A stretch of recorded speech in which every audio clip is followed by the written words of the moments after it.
दफन 71। चारों तरफ घना अंधकार था। वो समय ऐसा था मानो ना कुछ ऊपर था, ना नीचे, ना कोई दिशा, ना कोई ठोस धरातल। सिर्फ एक निर्वात, ऐसा जैसे अनंत शून्य में तैरता हो। अनिकेत की चेतना उस गहराई में धीरे धीरे सरक रही थी, जैसे कोई अदृश्य हाथ उसे एक ओर खींच रहा हो। यह कोई स्वप्न नहीं था। यह कोई सामान्य ध्यानावस्था भी नहीं थी। ये कुछ और था। ये था समय के बाहर जाना। एकाएक वह अंधकार चीरता हुआ एक आलोक पुंज उसके सामने प्रकट हुआ। धीरे धीरे वह प्रकाश चौड़ा होता गया और फिर सामने एक भव्य दृश्य प्रकट होने लगा। काशी। लेकिन यह वर्तमान की काशी नहीं थी। यह एक ऐसी काशी थी जो किसी ताम्रपत्र में अंकित चित्रों जैसी लग रही थी। घाटों पर मिट्टी के दिए, संकरी गलियों में हाथ में जटाधारी साधुओं का मेला, और हवा में गूंजता ओम नमः शिवाय का उच्चार जैसे पूरे आकाश को थामे हुए हो। अनिकेत अब एक विशाल मंदिर के बाहर खड़ा था।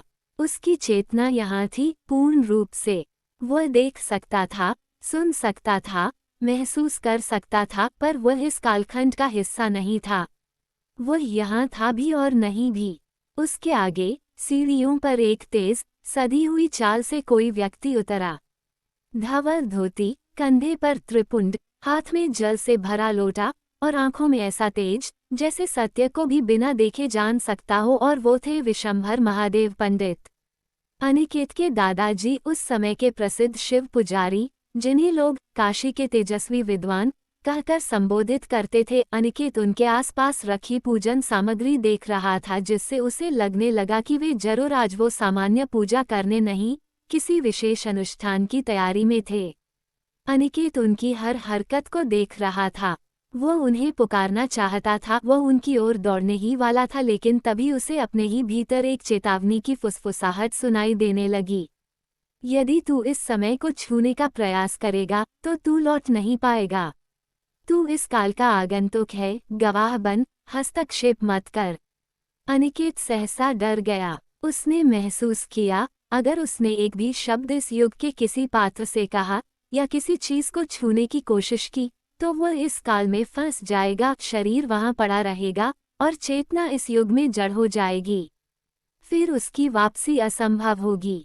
अगले ही पल वह खुद को गर्भगृह में पाता है। उसने एक बार फिर अपने दादाजी विशंभर महादेव पंडित की ओर देखा और पहली बार वह ठिठक गया। गर्भगृह की एक दीवार पर दीपक की हल्की लौ से विशंभर महादेव की परछाई झलक रही थी।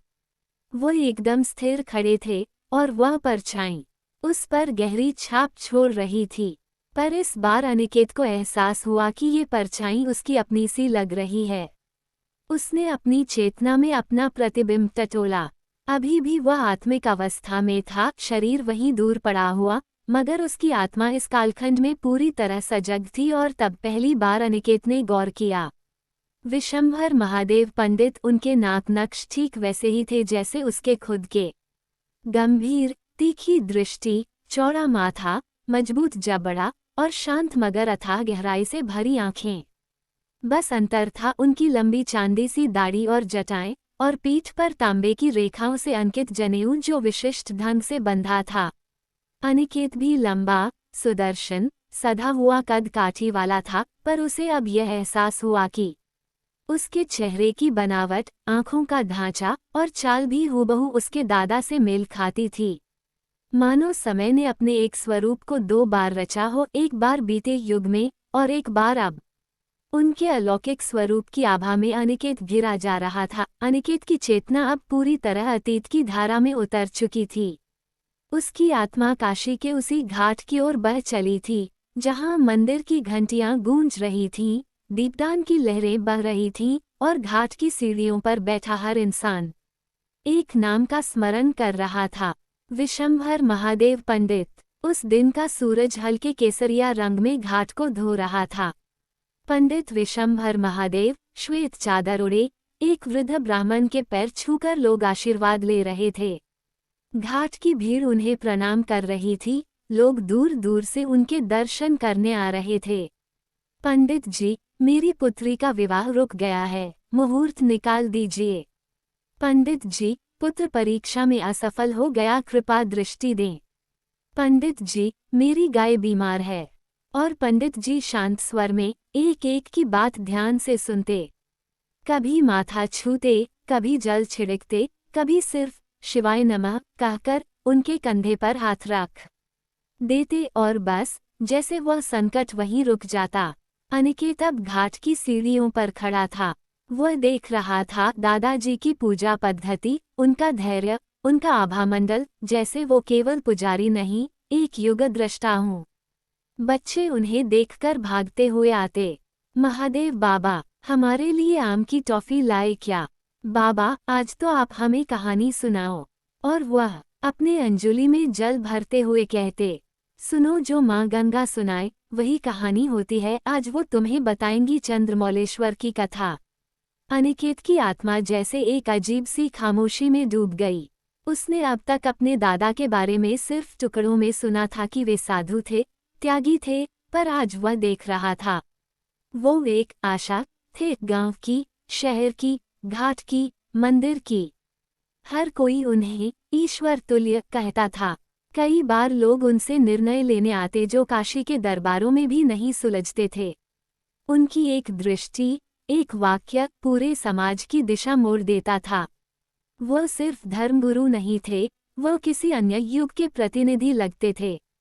तभी अनिकेत ने देखा कि एक दीनहीन वृद्ध उनके चरणों की ओर झुका जा रहा था, जिसे वे कंधे से पकड़ लेते हैं। उस वृद्ध ने कहा, पंडित जी, आपने जिस तरह मेरे बेटे को शराब से छुड़ाया वो तो चमत्कार ही था। दूसरा बोला, महादेव, पंडित जी का कहा पत्थर पर लकीर है, ये बात तो राजा तक मानते हैं। अनिकेत ने देखा कैसे उनके एक इशारे पर पुरोहित, राजा के सिपाही और आम जन भी सिर झुका देते। उन्हें किसी दस्तावेज की जरूरत नहीं थी, उनका चरण स्पर्श ही लोगों के लिए वरदान था। पर अनिकेत अब इस सम्मान के बीच एक हल्का सा अंधकार भी महसूस कर रहा था। कुछ था जो छिपा हुआ था। वहां से भीड़ कम होते जब इक्का दुक्का लोग ही रहते, तब विशंभर महादेव की आंखें घाट से हटती नहीं थीं। वे बस शांत बैठे रहते, मानो कोई अदृश्य युद्ध उनके भीतर चलता हो। अनिकेत ने खुद से पूछा, इतना सम्मान, इतनी श्रद्धा, फिर ऐसा क्या हुआ था जो इन्हीं विशंभर पंडित को लोगों ने बाद में दुष्ट कह दिया? उसके मन में एक अजीब सनसनाहट उठी। उसने देखा दादाजी का चेहरा जैसे अचानक उदास हो गया। वे जल में अपनी परछाई देख रहे थे, फिर वे धीरे से बुदबुदाए, आशीर्वाद जितना भारी होता है, उसकी कीमत भी उतनी ही गहरी होती है। तभी उसने देखा विशंभर महादेव मंदिर के गर्भगृह में प्रविष्ट हुए। अनिकेत चेतना रूप में उनके पीछे पीछे चलता गया।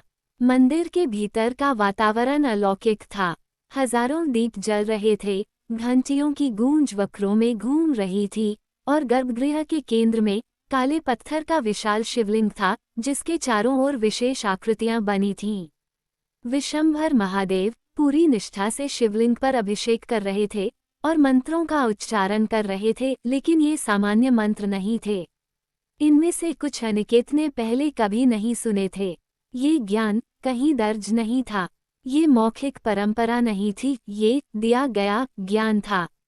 तभी विशंभर महादेव ने अभिषेक रोककर शांत स्वर में एक वाक्य बोला, तुम मेरी बात सुन रहे हो तो सुन ले, कुछ द्वार ज्ञान से नहीं बलिदान से खुलते हैं। अनिकेत कांप गया। क्या उन्होंने उसकी चेतना को पहचान लिया? क्या ये सब एक नियति का हिस्सा था? कहानी आगे जारी रहेगी। कहानी पसंद आने पर लाइक करे, सब्सक्राइब करे और अपने मित्रों से साझा करना न भूले। धन्यवाद।